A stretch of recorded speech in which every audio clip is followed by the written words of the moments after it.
Are you too afraid to change your job? Of course you are. That's perfectly normal. What if you're not good enough and they will find out? What if you don't like it? Or even worse, what if you are looking to open a business and you won't have clients, and as a result, you will be much worse off financially? What will then happen to your mortgage repayments, your family life, your standard of living? I will give you today few steps that can make the decision of changing job more realistic and less scary, but they have to be completed before you leave your current employer. I am not saying it will work for everybody, but the majority of us get some sort of comfort and some reassurance from making well-thought decisions. So, here's the plan. Number 1, define your fears. What is stopping you from changing your job? What are you afraid of? Is it purely about the money, or maybe it's your knowledge that needs improving? Or your skill set doesn't seem complete for the role you are hoping to get? Or perhaps you are afraid that you will fail and others will find out. What is it exactly? Write it down. Number 2, what job would you like to do? Is it the same job you are doing now, but in a different company?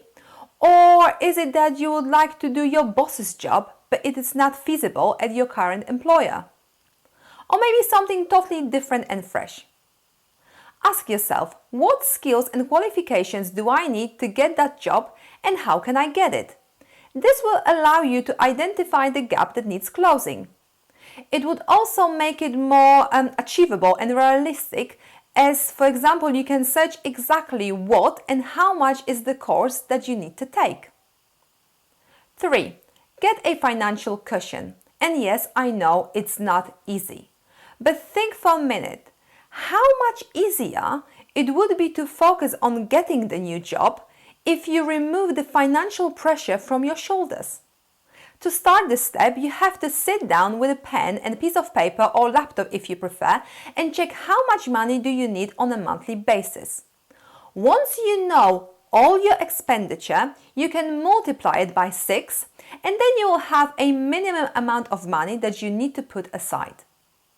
Okay, so how to do it? Needless to say, you will need to cut down on your outgoings.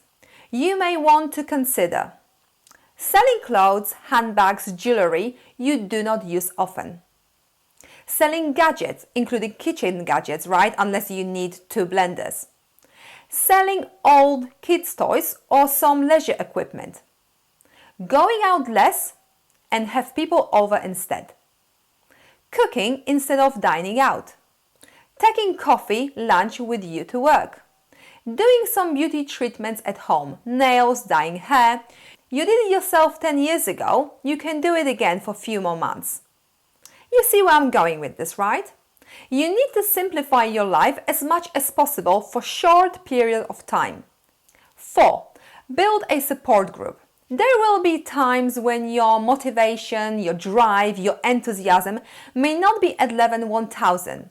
And that is why it's so important to have people around you who will be fanning your flame instead of pouring water over it. In these moments when you feel it's too difficult, having people who wish you well and support you can make the difference between succeeding and giving up.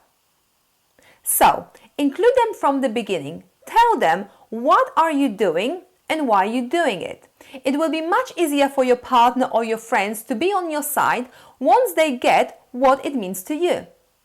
Tell them exactly what support you need from them. Is it to motivate you when you're feeling down? Or is it kick in the backside when you're feeling sorry for yourself? Success and failure is a slow process. And yes, it will be a slow process, but giving up will not speed things up. If you need help figuring out the next steps for your professional life, visit MechCoachingServices.com to check how coaching can help you achieving just that. Confidential coaching sessions can be done in face-to-face environment or online, so there is no reason why not to try it, right? Until next time, bye!